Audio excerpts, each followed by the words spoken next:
तो चलिए शुरू करते हैं। देख, पहले तो मैं अमन जी, मुझे ना बहुत अच्छा लग रहा है ये बार बार जो हम इससे पहले भी पूरी स्क्रीन पे दिखाई दे रहा था जो रावण आपने बनाया है। हाँ। और पीएफआई का बहुत अच्छा लग रहा है, क्योंकि मैं फिर बोलूंगी कांग्रेस पार्टी किसी भी उस कट्टरवाद के खिलाफ है जो इस देश को बांटने का काम करती है, देश में हिंसा फैलाने का काम करती है और देश को तोड़ने का काम करती है। मतलब पीएफआई तो मैं बोल रही हूँ, मैं तो कई बार बोल दिया, बार बार बोल रही हूँ मैं तो कि पीएफआई पे ये बैन बिल्कुल वेलकम है और ये बहुत पहले कर देना चाहिए था। पता नहीं इन्हें 8 साल क्यों लग गए। जैसे 8 साल से देश इंतजार कर रहा है। मोदी जी जब नोटबंदी लेकर आए थे और कहा था कि बाहर जो पैसा है वो वापस आएगा, आम आदमी को उसके अंदर से पैसा वापस मिलेगा, क्योंकि हम टैक्स भरते हैं वो नहीं मिला, इतना पैसा जा रहा है।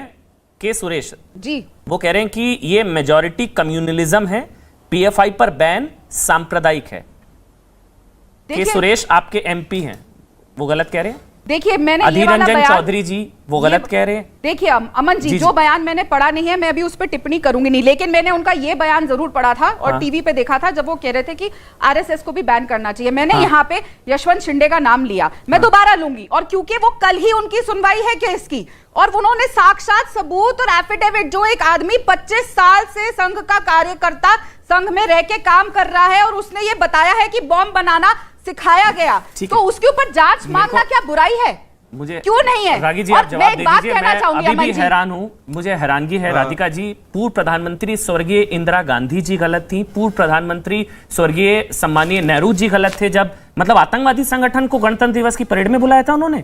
आतंकवादी संगठन के न्योते पर इंदिरा गांधी जी, एक मिनट, आतंकवादी संगठन के न्योते पर स्वर्गीय इंदिरा गांधी जी विवेकानंद मेमोरियल फाउंडेशन उस वहां पर गई थी। आतंकवादी संगठन को आपके सबसे बड़े नेता प्रणब मुखर्जी जी ने कहा भारत मां का महान सपूत संघ, डॉक्टर हेडगेवार। आतंकवादी संगठन क्या तुलना कर रही है? आपको भी पता है गलत है, पार्टी की मजबूरी। 2 राज्यों में सरकार बची हुई है। आपको लग रहा है कि उस समय देशभक्त था, मतलब उस वक्त देशभक्त था, उस वक्त देशभक्त था, उस वक्त देशभक्त था, उस वक्त देशभक्त था, उस वक्त देशभक्त था संघ। जी आप क्या बोल रही हैं? आज बताइए, तो क्या अगर किसी ने उस समय बयान दिया था और आज अगर वहां बॉम्ब बन रहे हैं तो हक दिया, हक दिया। अब तक तो मुझे लगा सिर्फ पाद रहा है, लेकिन ना भाई।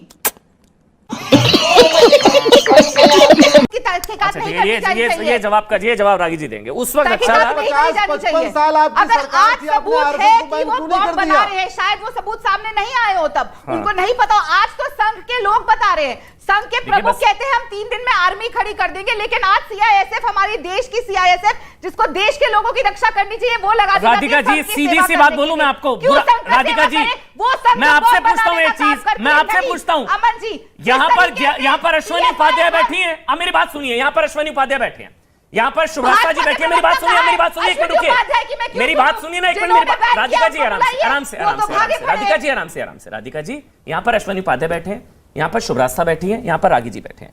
ये तीनों चुनौती के साथ बोलता हूँ, ये बोल देंगे हम संघ का समर्थन करते हैं। आप बोल दीजिए मैं पीएफआई का समर्थन करती हूँ।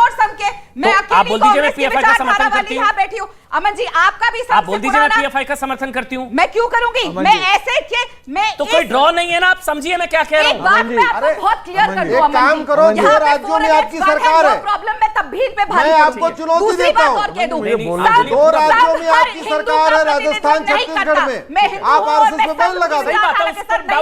मैं कह रहा हूँ राजस्थान छत्तीसगढ़ में आप आरएसएस पे बैन लगाओ। क्यों नहीं है? प्रज्ञा ठाकुर क्या कर रही है? क्यों नहीं जाती वो कोर्ट में? उनका कन्विक्शन हो गया, कहती है कन्विक्शन हो गया, क्यों नहीं जाती वो कन्विक्शन हो गया, क्यों वो कोर्ट में झूठ बोलती है? शब्दों का चेन ठीक, कन्विक्शन हो गया, वो एक एमपी है और अगर वो कोर्ट में कहती है कि मैं बीमार हूं और अगले दिन फुटबॉल खेलती है तो वो सवाल उठता है। कन्विक्शन हो गया, कन्विक्शन हो गया, कन्विक्शन हो गया, इनका कन्विक्शन हुआ है। उस हिसाब से तो दोनों करप्ट हैं, दोनों को जेल खुद ही स्वतः कह देना चाहिए कि मुझे जेल में डाल दो, और जिस दिन मैं क्लियर हो जाऊंगा उस दिन मैं जेल से चलिए। अब रागी जी उसके बाद शुभ्रास्ता, पहले रागी जी उसके बाद शुभ्रास्ता, पहले रागी जी, बस हो गया, ठीक है राधिका जी प्लीज।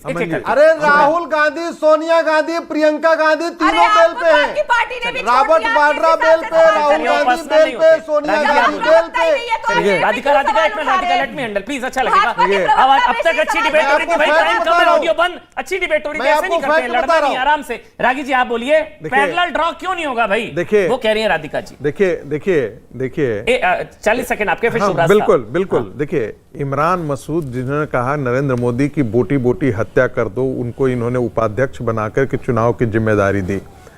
बंगाल में चुनाव लड़ने गए तो उस मौलाना के साथ इन्होंने गठबंधन किया जो अपने आप के लिए एक टेररिस्ट ऑर्गेनाइजेशन जैसा ही वो काम भी, वो भी एक बड़ा लाव लश्कर चलाता है बंगाल के अंदर। जो नेहरू जी थे, इसकी शुरुआत नेहरू जी से हुई थी। जब विभाजन हुआ था तो कॉन्स्टिट्यूएंट असेंबली डिबेट्स के समय नेहरू जी ने कहा था कि भाई ये जो मुस्लिम लीग है ये वो मुस्लिम लीग नहीं रह गई है।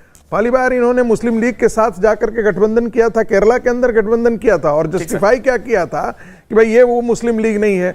ओवैसी ब्रदर किसकी देन है? रजाकार जो जिन्होंने हिंदुओं की इतनी हत्या की थी उनके वारिस ओवैसी के साथ गठबंधन करके सरकार बनाने का काम किसने किया था? कांग्रेस पार्टी ने किया था। जितने इस देश के रैडिकल ताकतें हैं, इस देश को तोड़ने वाले, गांधी परिवार ने उनके साथ खड़ा हुआ है। गांधी परिवार इस देश के साथ खड़ा नहीं हुआ है। अच्छा नहीं लगेगा, लेकिन शुभ रास्ता, मेरा सवाल बार बार मेरे को डिबेट में इस सवाल का जवाब नहीं मिला।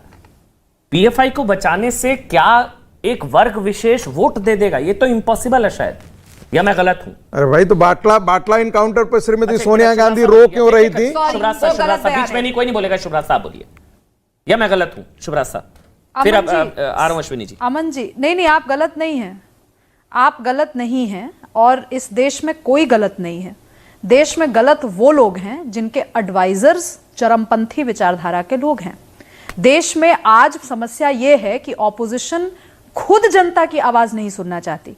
इस देश में अगर कांग्रेस अपने आप को ऑपोजिशन कहती है, आप जिस तलखी से बात करती है ये ऑर्गेनाइजेशन, अगर इनके ऊपर इनकी प्रशंसा करते हुए भी अगर इनसे 2 सवाल पूछ लो तो जिस तलखी से बात करती है, ये तो प्रॉब्लम होगी ना।